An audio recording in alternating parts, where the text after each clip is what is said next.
Ismet Hasan Putro, mantan Dirut PT Raja Wali Nusantara Indonesia, perusahaan holding PT Mitra Ogan, dihadirkan Jaksa Kejagung RI sebagai saksi pada sidang kasus dugaan korupsi usaha fiktif pengelolaan sawit yang menjerat terdakwa mantan Dirut PT Mitra Ogan bernama LK Wahyudi.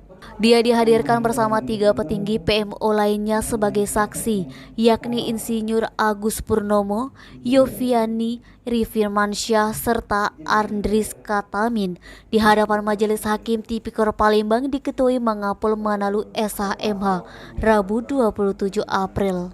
Sebagaimana keterangan saksi, lanjut budi faktanya tidak ada legalisasi dokumen dari PT SMS, serta survei tidak pernah diperintahkan melalui survei atas objek yang dijadikan kerjasama patungan tersebut.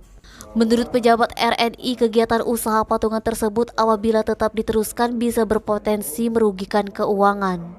Jaksa yang pernah menyidangkan kasus mega korupsi Asabri ini menilai apa yang telah diterangkan oleh saksi-saksi yang dihadirkan pada sidang kali ini sangat mendukung pembuktian sebagaimana dakwaan JPU Kejagung RI.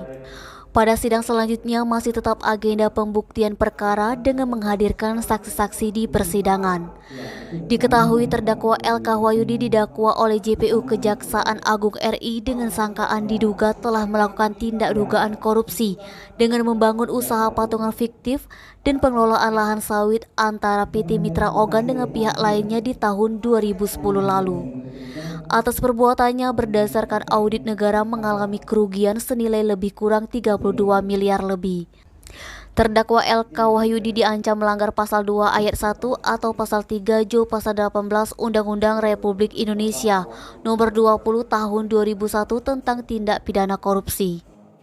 Fadli, Sumeko TV melaporkan.